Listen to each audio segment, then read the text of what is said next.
نماز اشراق کا وقت کیا ہے؟ چنانچہ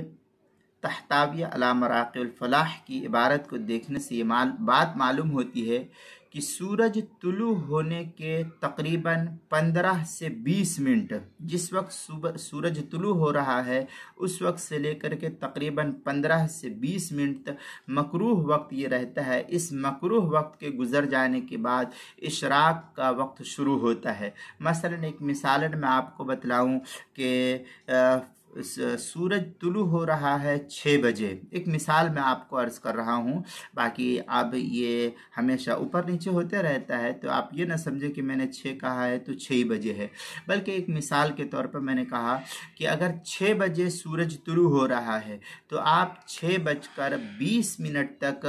یہ 20 منٹ کا جو وقفہ ہے یہ مکروہ وقت کہلاتا ہے۔ اسی طریقے سے اس وقت میں نماز کو ادا کرنا فقہا نے جائز نہیں لکھا ہے، اس لیے اس وقت نماز نہیں ادا کرنی چاہیے، چاہے کسی کی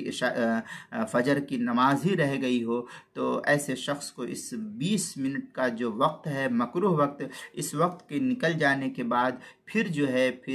6:20 کے بعد ادا کرنی چاہیے، تو اس کی نماز صحیح ہوگی، اور یہی وقت جو ہے اس کے اشراق کی نماز کا وقت ہے۔ اب یہ ہمیشہ وقت آگے پیچھے ہوتا رہتا ہے، اس لیے جب آپ کو پڑھنا ہے تو اس دن جنتری کے اندر دیکھ لیجئے، کیلنڈر کے اندر دیکھ لیجئے کہ اس دن جس دن آپ کو پڑھنا ہے اس دن دیکھیے کہ سورج کس وقت طلوع ہو رہا ہے، کتنے بج کر کتنے منٹ پر طلوع ہو رہا ہے، اس وقت سے لے کر کے 20 منٹ کا اندازہ لگا کر کے آپ رک جائیے، اس کے بعد جو ہے آپ اس اشراق کی نماز ادا کیجئے گا۔ چنانچہ مراقی الفلاح کے اندر ہے اولها عند طلوع الشمس الى ان ترتفع الشمس وتبیز قدر رمح او رمحین، رمحین بھی کہتے ہیں کہ ایک نیزہ یا 2 نیزہ جو ہے بلند ہو جائے تب۔